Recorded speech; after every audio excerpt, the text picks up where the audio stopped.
From the National Newsroom of the Canadian Press, I'm Jason White.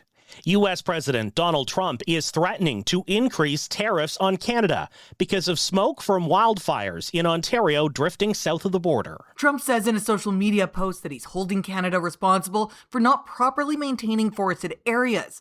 He says he'll call Prime Minister Mark Carney to discuss the issue. Trump says Canada's forest management is leaving the U.S. with unnecessary pollution and poor air quality that he says is, quote, totally unacceptable. Wildfires are ripping through northwestern Ontario, forcing residents in several First Nations communities to evacuate. One remote community has been destroyed, with residents forced to flee in small boats. Kelly Malone, The Canadian Press, Washington. BC Premier David Eby says no trade deal with the United States would be better than a bad deal. He plans to take that message to an upcoming meeting with the premiers and Prime Minister Mark Carney next week.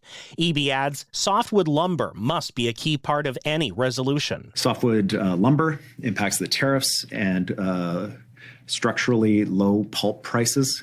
This is an issue particularly for British Columbia. New Brunswick and Quebec will be meeting with those premiers to discuss these issues and coordinating with the federal government to support the pulp sector across the country. The upcoming First Ministers' Conference also comes after the U.S. declined to extend the Canada-U.S.-Mexico agreement on trade. A lawyer for billionaire businessman Frank Stronach says a judge has declared a mistrial on his conviction of sexual assault. Leora Shemesh says she presented emails in court from a complainant's lawyer in a separate civil complaint that she alleges were inconsistent with testimony in the criminal trial. So-called Freedom Convoy organizer Pat King has been found guilty of intimidation, and an appeal court has ordered a new sentencing hearing. King was acquitted of intimidation but found guilty of several other offenses in the February 2022 demonstration that gridlocked much of downtown Ottawa for more than 3 weeks. The Canadian Cancer Society applauds the certification of a national class action lawsuit against the makers of Juul e-cigarettes. The suit alleges Juul products were falsely marketed as a safe alternative to smoking cigarettes as part of an alleged conspiracy to addict young people to nicotine. The Bank of Canada will get a fresh look at new inflation data on Monday, and economists broadly expect that inflation fell in June. But BMO's Benjamin Reitzes says the central bank will want to see if inflation is rising beyond the gas pumps. What the bank is really watching for is breadth of inflation. So if it spreads, if it's broad-based spreading of that pressure is what they're really worried about. I think probably the sector that is most susceptible, most vulnerable to higher inflation would probably be food prices.